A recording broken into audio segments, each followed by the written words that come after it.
Alors, aujourd'hui, on va parler de la Tag Heuer 3000, une montre sortie dans les années 80 par la marque Heuer. Donc ça commence en 1860, lorsque Edward Heuer fonde sa marque. Il va être spécialisé dans la fabrication de chronomètres, et même qu'en 1887, il va révolutionner son milieu en inventant le pignon oscillant. C'est une petite tige qui va permettre d'actionner la roue des minutes instantanément pour rendre la mesure beaucoup plus précise. C'est ce qui va lui permettre de se faire un nom dans le milieu. Ils vont faire leur petit chemin jusqu'en 1960, donc il est toujours spécialisé dans les chronographes. Vraiment, ils sont reconnus pour ça.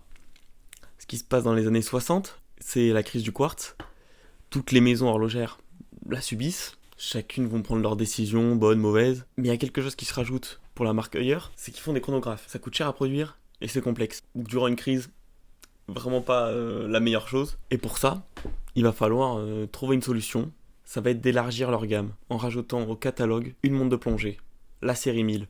Ça c'est dans les années 70, donc il va découler la série 2000 et la série 3000, qui nous amène au sujet d'aujourd'hui. La 3000, elle va sortir en 84, étanche à 200 mètres, le diamètre fait 35 mm, il y a une version pour femmes et une version un petit peu plus grosse, il me semble que c'est du 38 ou 39, et en 4 matériaux différents. Donc il va y avoir l'acier, la biton, la noire avec une lunette or et l'or avec une lunette noire. Et ensuite, j'ai pas trouvé dans le catalogue de 1984, mais il y a une version tout en or. Et l'année après le lancement de la série 3000, la marque va se faire racheter par Technique d'Avant-Garde, ce qui va donner Tag, donc pour Tag Heuer. Ce qui fait que la marque va changer tous les logos de la montre. Donc au final, la première version qu'on a connue, elle va exister que un an. Donc en 1985, on change le logo, on change d'emplacement le 3000. Et là pour le coup c'est vraiment juste parce que en fait ça donnait le logo Heuer et 3000 juste en dessous.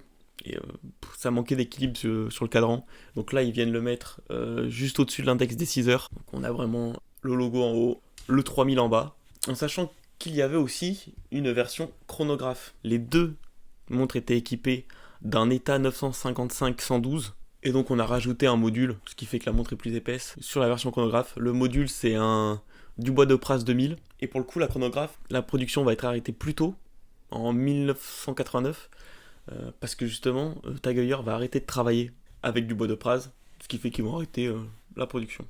D'ailleurs, je rajoute, l'arrivée de Tag pour la maison horlogère, ça va faire un gros changement, parce que ça va quand même permettre de se moderniser, puis avoir plus de moyens, tout en gardant un savoir-faire traditionnel. La 3 aiguilles, elle va être la production elle va s'arrêter en 1991, remplacée du coup par la série 4000. Mais avant ça, on va avoir un petit changement pour sa dernière année, en 90.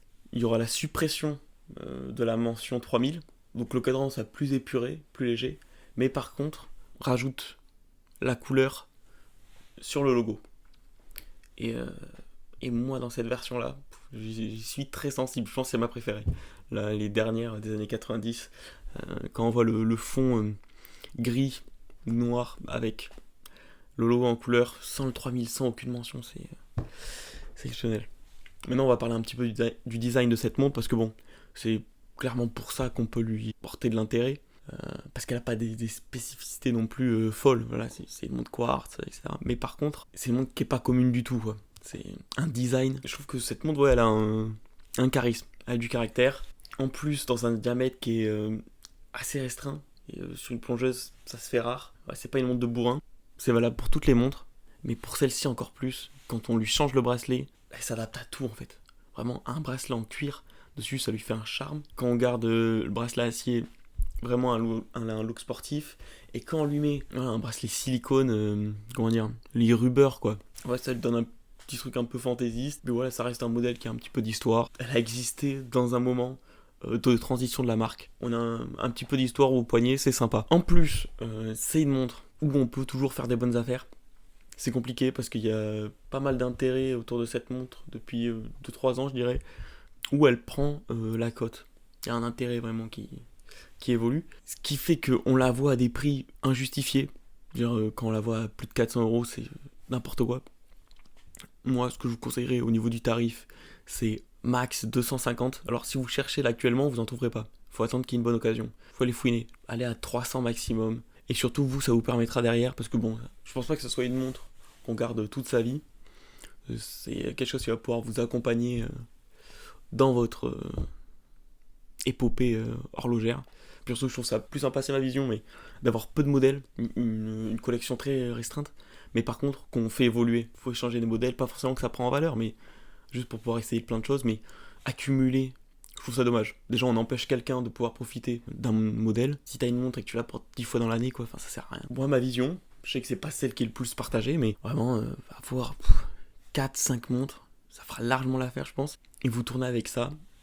Et ensuite, voilà, à chaque fois vous en échangez une avec une autre, histoire de pouvoir découvrir des choses. Je trouve que cette montre-là rentre parfaitement dans cette démarche, parce que c'est une montre qui peut se vendre, parce qu'il y a de l'intérêt autour d'elle, elle a une histoire.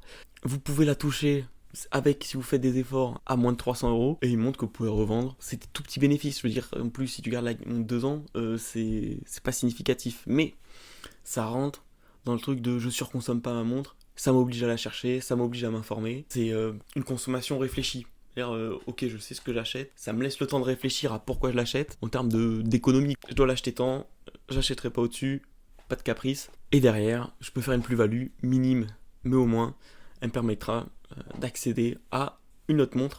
Et surtout, je pense que c'est important de commencer à réfléchir comme ça, parce qu'aujourd'hui, moi par exemple dans mon cas, aujourd'hui je peux pas accéder à des montres à 5 000, 10 000, 15 000 euros. Mais imaginons qu'un jour, je me retrouve face à cette situation-là, au moins en amont, avec des plus petits montants, j'aurais su rechercher ma montre, j'aurais su m'informer, j'aurais su ce qui était une bonne ou une mauvaise affaire.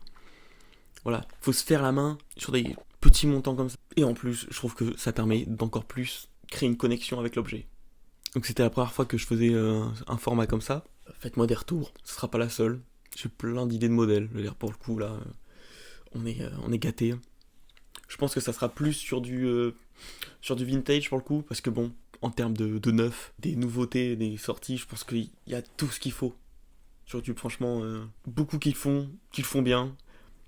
J'ai rien à apporter dans ce domaine-là. Donc je me dis que, alors j'ai aucune connaissance horlogère, faut le savoir, mais j'apprends comme ça. Donc il peut y avoir des erreurs, mais au moins j'essaye de m'informer et de ce qui a existé avant pour comprendre pourquoi c'est comme ça aujourd'hui. C'était un plaisir. Allez, des gros bisous.